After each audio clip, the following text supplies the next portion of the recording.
Gangguan layanan perbankan online ini diduga akibat pembobolan pihak yang tak bertanggung jawab. Lantas seperti apa atau seberapa rentankah Indonesia dalam lebih seperti saat ini serangan siber telah menjadi ancaman tersendiri bagi pengguna internet. Sepanjang tahun 2021 setidaknya ada 8 kasus kejahatan siber yang ramai dibahas di media. Indonesia berada pada peringkat ke-19 negara yang paling berisiko untuk mengalami serangan cyber.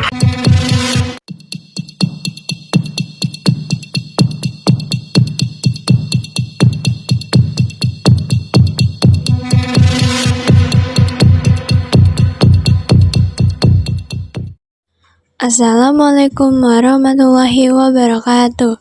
Halo semuanya, perkenalkan kami dari kelompok 3. Di sini kami akan membahas materi mengenai kejahatan di bidang cyber. Dengan nama anggota, saya Selvi dan rekan saya Dinda, Joyce, Nabila, Rifani, dan Zahra. Berikut daftar isi yang akan kami bahas, yaitu pengertian, jenis, faktor, contoh, dan cara mengatasinya. Kejahatan di bidang siber. Kejahatan siber adalah suatu tindakan kejahatan yang berkaitan dengan komputer maupun perangkat jaringan. Biasanya, kejahatan ini dilakukan secara online. Bahkan kejahatan siber ini bisa menargetkan siapa saja. Jika kalian menjadi salah satu korbannya, tentu akan mengakibatkan banyak merugikan. Cybercrime digambarkan sebagai jenis kejahatan yang menargetkan atau menggunakan komputer atau perangkat di bawah satu jaringan dengan tujuan merugikan. Tindakan kejahatan ini dapat ditargetkan pada individu, kelompok bisnis, atau bahkan pemerintah. Berikut 4 jenis tindakan kejahatan siber. 1. Penipuan phishing. Seperti namanya, phishing yang dapat diartikan pelaku memancing para korbannya untuk memberikan identitas dan informasi pribadi. Banyak orang yang tak sadar sedang terkena penipuan phishing karena pelaku yang pintar berbicara dengan memancing pertanyaan-pertanyaan jebakan kepada korban. 2. Peretasan. Peretasan merupakan upaya menyusup kepada sistem komputer tanpa izin. Beberapa hal yang biasa dilakukan para peretas yaitu membobol sistem, mencuri data pribadi, dan data keuangan. Cyberstalking. Cyberstalking atau penguntitan siber merupakan penggunaan internet dan teknologi lainnya untuk menguntit atau meneror korban. Penguntit akan melakukan sesuatu secara berulang-ulang. Selain membuat korban merasa terganggu, perilaku penguntit tersebut dapat pula membahayakan nyawa korban. Cyberbullying.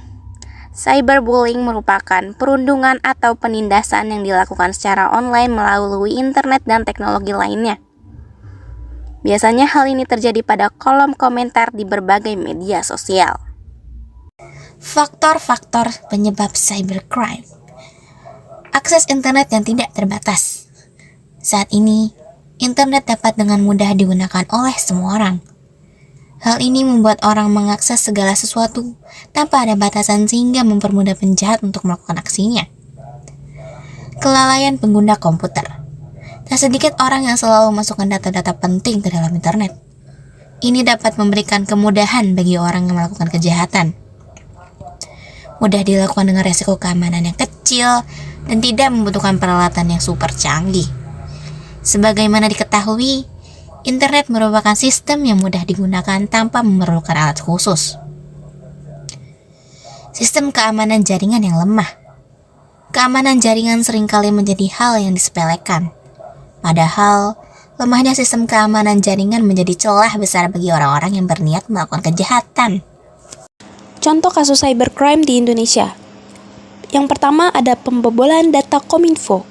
Pembobolan data milik Kementerian Komunikasi dan Informatika, Kominfo, merupakan salah satu dari serangkaian kasus cybercrime yang terjadi sepanjang tahun 2022.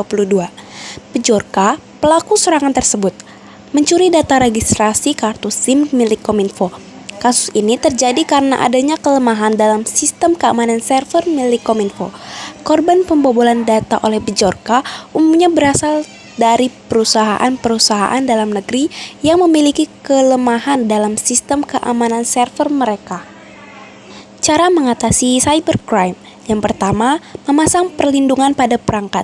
Yang kedua, memasang SSL atau Secure Socket Layer pada website perusahaan. Yang ketiga, lakukan backup data, gunakan kata sandi yang kuat. Yang keempat, gunakan antivirus yang terpercaya pada perangkat kita. Yang kelima, jaga media sosial agar tetap private.